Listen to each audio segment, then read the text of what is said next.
सोचिए एक ऐसा देश जो ना तो साइज में दुनिया में सबसे बड़ा है और ना ही जिसकी आबादी सबसे ज्यादा है। तो फिर सवाल ये उठता है कि वो दुनिया का बॉस बना तो बना कैसे।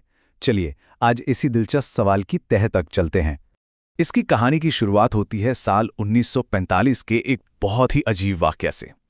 एक ऐसी घटना जिसने दुनिया को हमेशा हमेशा के लिए बदल कर रख दिया। जिस अमेरिका ने जापान पर एटम बम गिराकर उसे तबाह कर दिया था, आज वही अमेरिका जापान की सुरक्षा की गारंटी लेता है। ये हुआ कैसे? इस बात को समझना ही अमेरिकी ताकत के पूरे खेल को समझने जैसा है।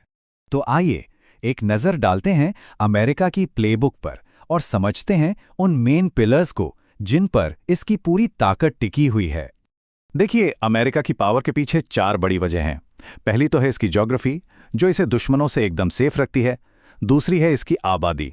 सोचिए, भारत से 3 गुना बड़ा देश और लोग सिर्फ 35 करोड़। तीसरा, यहाँ नेचुरल रिसोर्सेज की कोई कमी नहीं है। और चौथा और सबसे अहम, ब्रेन ड्रेन, मतलब ये दुनिया के बेस्ट दिमाग को अपने यहाँ खींच लाता है। वर्ल्ड वॉर 2 के बाद अमेरिका ने अपनी करेंसी यानी डॉलर को ही अपना सबसे बड़ा हथियार बना लिया। एक ऐसा सिस्टम बना दिया कि दुनिया को आपस में जो भी व्यापार करना है वो डॉलर में ही करना पड़ेगा, और अगर कोई मना करे तो अमेरिका उस पर किसी ना किसी बहाने से हमला कर देता है। और अमेरिका का एक और हथियार है युद्ध का बिजनेस। ये मॉडल बड़ा सीधा है। पहले कहीं पर युद्ध शुरू होता है, फिर अमेरिका दोनों तरफ हथियार बेचता है। जब वो देश पूरी तरह तबाह हो जाता है तो अमेरिका के कंट्रोल वाला वर्ल्ड बैंक उसे लोन देता है, और फिर उसी देश को दोबारा बनाने का कॉन्ट्रैक्ट भी अमेरिकी कंपनियों को ही मिलता है। मतलब हर तरफ से अमेरिका का ही फायदा। लेकिन अमेरिका की ताकत सिर्फ इकोनॉमी और आर्मी तक ही नहीं है।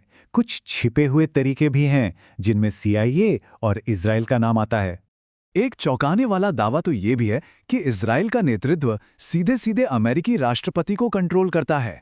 जैसा कि यहां लिखा है, ये तक कहा जाता है कि ट्रंप को नेतन्याहू ऑर्डर करते हैं, और ये कंट्रोल होता है ब्लैकमेल के जरिए। कहा जाता है कि इजरायली खुफिया एजेंसी ने जेफरी एप्स्टीन जैसे लोगों का इस्तेमाल करके दुनिया के पावरफुल लोगों की कमजोरियां इकट्ठा की, ताकि बाद में उन्हें ब्लैकमेल करके अपने हिसाब से चलाया जा सके। CIA पर यह भी इल्जाम है कि वो उन देशों की सरकारें घिरा देती है जो उसकी बात नहीं मानते। इसका एक सेट फॉर्मूला है। पहले उस देश की इकोनॉमी को बर्बाद करो, फिर वहां के विपक्षी नेताओं को पैसा दो, मीडिया को खरीदो, बड़े बड़े अधिकारियों को ब्लैकमेल करो और आखिर में तख्ता पलट करवा दो। अब इसकी तुलना कीजिए भारत के पूर्व प्रधानमंत्री मोरारजी देसाई के एक किस्से से।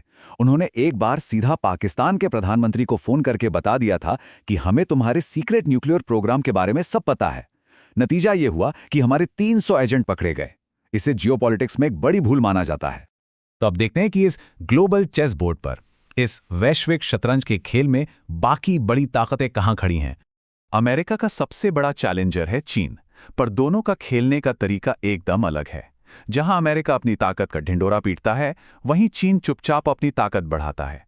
अमेरिका दुनिया का बैंकर और पुलिस बनना चाहता है, तो चीन दुनिया की फैक्ट्री। इस खेल में बाकी देश या तो कमजोर खिलाड़ी हैं या फिर सिर्फ मोहरे।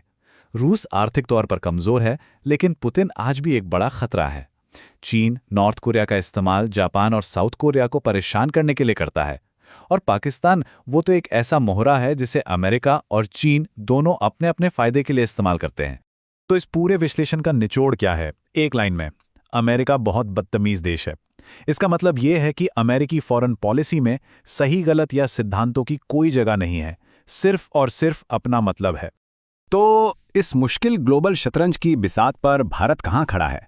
हमारी हालत तो एक तरह से रस्सी पर चलने जैसी है। भारत की पोजीशन बहुत ही अलग और मुश्किल है। हमें अमेरिका, रूस, चीन और अरब वर्ल्ड, इन सभी बड़ी ताकतों के साथ बैलेंस बनाकर चलना पड़ता है, जबकि ये अक्सर एक दूसरे के दुश्मन होते हैं। यहाँ एक बहुत जरूरी फर्क समझना होगा, एक दोस्त और एक बॉस में।